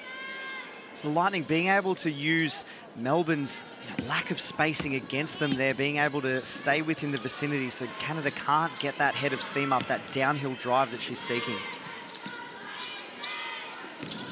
Talbot back out there as we approach crunch time. Nice find. Down below the rim. Back out to Mansfield. Talbot will pull the trigger. In this fourth quarter, the Boomers have done a better job of keeping Turner off the offensive glass. And the psychological impact that has, Turner didn't even go for the offensive board on that last possession. Hillman, offensive rebounds. And gets the contact. Low board number 6 in the game. She's underrated as a rebounder too, an offensive rebounder, because she plays essentially the center position for the Melbourne Boomers, but she's undersized for that per capita versus the rest of the competition.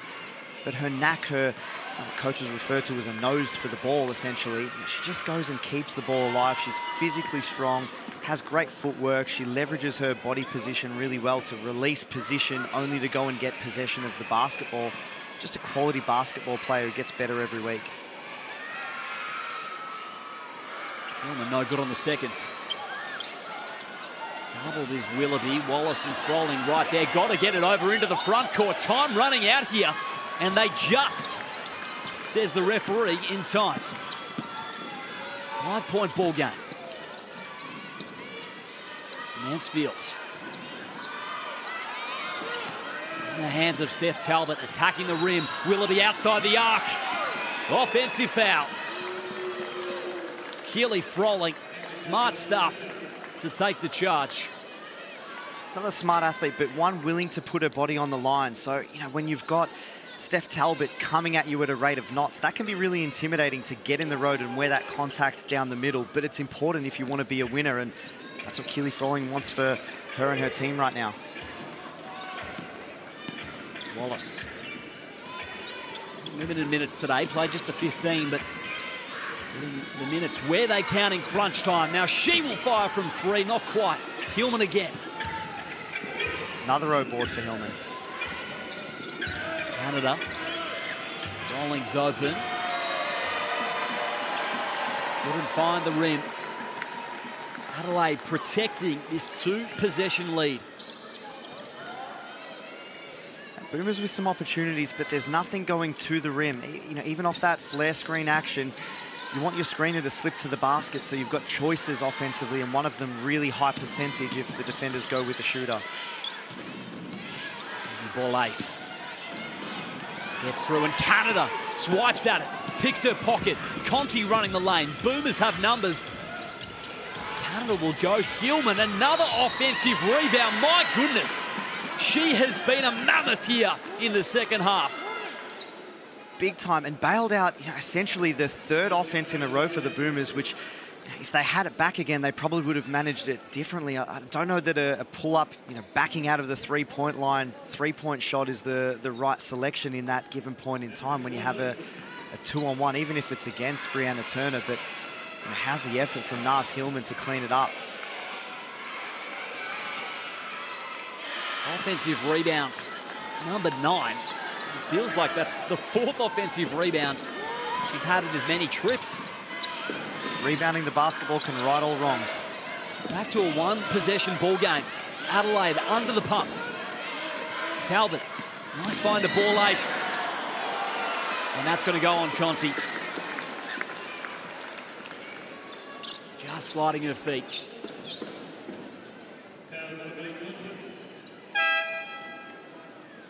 .63 plays 61 with 100 seconds remaining here in Adelaide.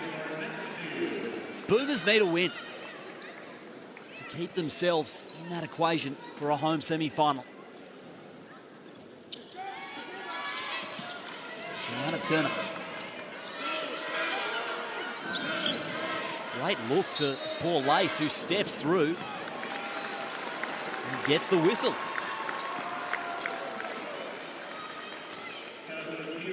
So Ball Lace will go to the line. His second trip this evening.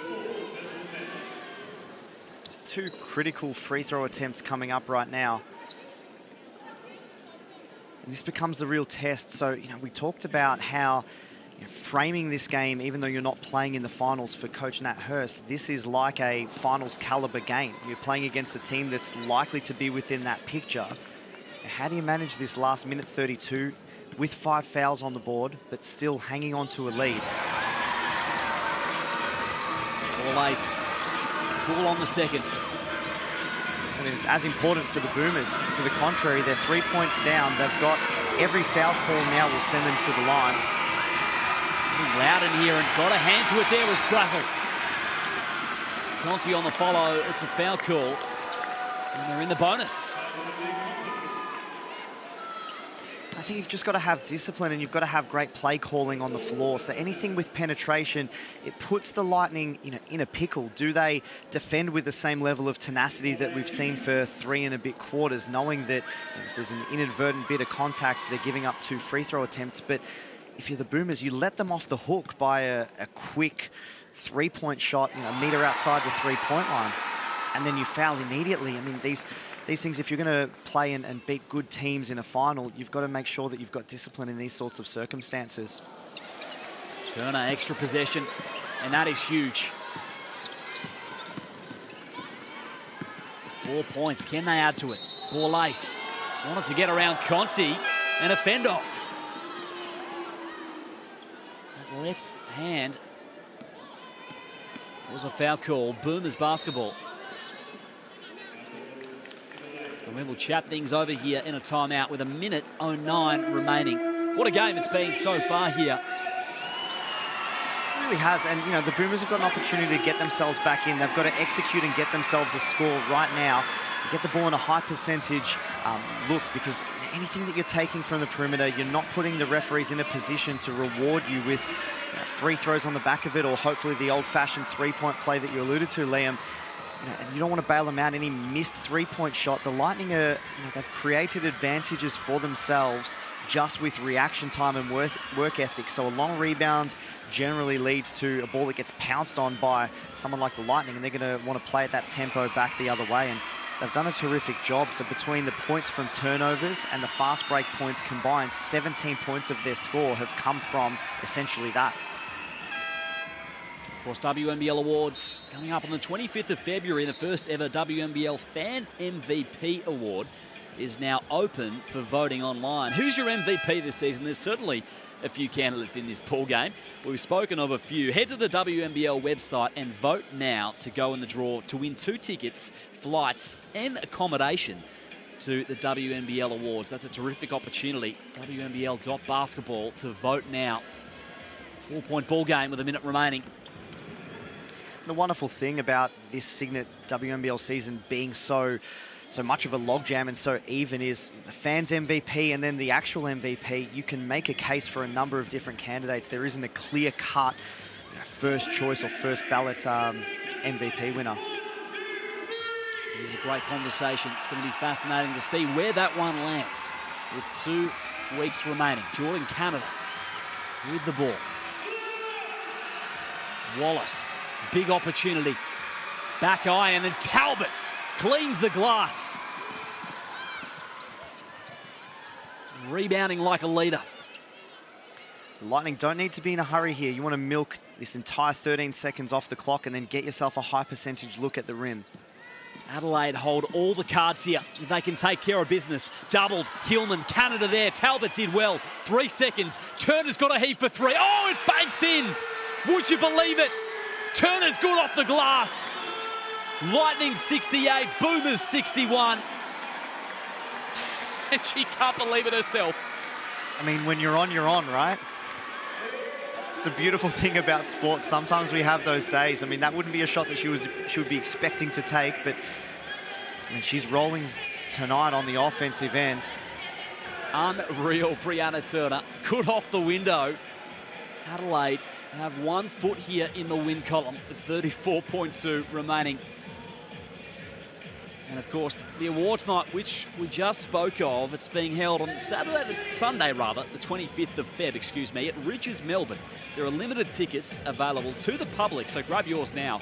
Head over to the WNBL Awards page on the website, WNBL.basketball. 6:30 p.m. it all tips off. Going to be a great night, as it always is. Adelaide have been good here today. They're all smiles at the moment. 34 seconds. 35, remaining for them to get the job done. Boomers need to throw a curveball here. They better get themselves back into it.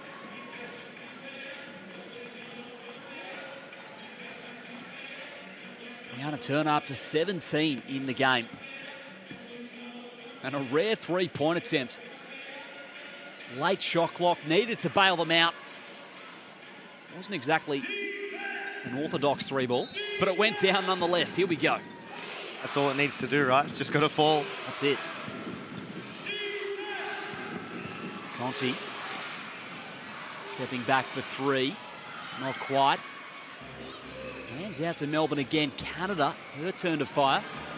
Big stop for the Lightning. They've got a foul. So ball ace will go to the line.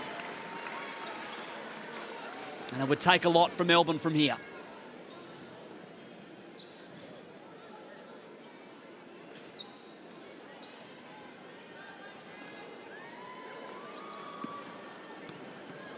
.21 seconds remain.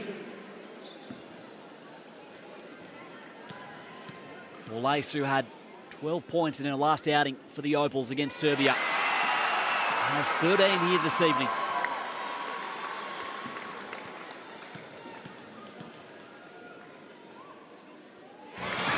Cool, calm and collected. The Lightning have looked good tonight. Go to woe. Canada, got to go quick. Conti really went off the glass. And listen to these home fans. Ball in the grasp of Steph Talbot, and the Lightning will prevail in their final home game of the season. Their 3rd win in a row. 3rd win in a row at home as well. And a 9-point victory over the 3rd place Boomers. What a result here for Adelaide. A massive result and a huge win for their program and validating the team that they've been able to put together. So not only pushing the Boomers, but beating them on their home floor. That's their 3rd straight win on their home floor as well, which you alluded to, Liam. but being able to play the game for the most part on their own terms. So doing a heck of a job with 18 second chance points, 17 combined points from turnovers and fast breaks. They had the 21 assists, 4 double-digit scorers. Everybody that got on the floor scored. It was a great team performance, just outworking the Boomers, who have been one of the hardest working teams so far this Cygnett WNBL season. Player of the game this evening, Steph Talbot, a double-double, 11 points, 13 rebounds. And she is clearly a fan favourite, Mark. Yeah, and just turned the game with her effort-based plays, came up clutch when they needed her to, had the 5 offensive rebounds as well, 2 assists, 3 steals and a block, and she was the #1 player on the floor for plus-minus, meaning her team did best in terms of the margin when she was on the floor. And a hat tip, obviously, to the tremendous game of Brianna Turner, but between the two of them, they caused headaches all night for the Melbourne Boomers and were able to get a massive win for the Lightning. 56-41, that was the rebounding column against the Boomers, who are the #1 rebounding team in the league. And that's how they set the tone. They did, and just keeping the basketball alive, it becomes really important to be able to move on the flight time of any shots going up, and that's whether you're going after the ball on the offensive glass, which they did a terrific job of, or getting back in defensive transition. And for the most part of this game, the Lightning were acting or moving and trying to win the game in those edges or those gaps, while other folks are watching the basketball move and then being reactive rather than proactive. That final bank 3 from Brianna Turner, wasn't that a moment? That was really the dagger for Adelaide. Here's your match stats. Would you ever think that you would say that Brianna Turner, for all of the things that she does well, to hit that bank 3-point shot in a clutch moment of the game, that was a historic moment for her. But, we look at the shot. Part of it is shot selection, so it's a self-inflicted wound for the Boomers, but credit the Lightning into forcing these routinely from the Boomers. You look at their shooting percentage, 32 from the field and only 13% from the 3-point line. 58% from the free throw stripe as well. So being able to get the game not only on the Lightning's terms, but essentially spook the Boomers with a whole lot of pressure and forcing them to play outside of what is the best basketball and the style that fits them. 21 assists as a team for Adelaide. Moved the ball really nicely. This 7-player rotation that they have now looks really dangerous down the stretch. They're going to cause some more headaches throughout round 15 as well. And a great scenes here as well, along with some of the local juniors for their final home game. And Saturday night belongs to Adelaide. Here's the final 3 games of round 14. A Sunday triple header and, of course, a massive game tomorrow in Sydney, live on 9Gem between the Southside Flyers and the Sydney Flames. And all of them with finals implications. So Sydney needs to win to be able to keep themselves in that top 4. Southside will be chasing a top 2 finish. Townsville and Bendigo. Bendigo needs to get the win to put themselves in the in a box seat to try and make that finals picture. Townsville wants to hold on to top spot, and playing in North Queensland is a tough proposition for anybody. But then Perth and the Capitals is no joke as well. Perth needs to win because they've got a mathematical chance as well of making finals, pending them winning and other results going in their favour. So that's going to be a clutch one for the Lynx. Townsville always a tough cover at home, but Bendigo a chance to tie themselves up with Melbourne now with an 11-9 record. And make sure you get on board the WNBL website and grab your tickets if you haven't already for the Flames and the Flyers at Kudos Bank Arena. It looks like it very well could be a record-breaking crowd in Sydney for that Lauren Jackson thank you game. Super excited for that on 9Gem. What a game it's been here this evening. Liam Ellison and Mark Ella back off with you on the call. Mark, thanks for joining us.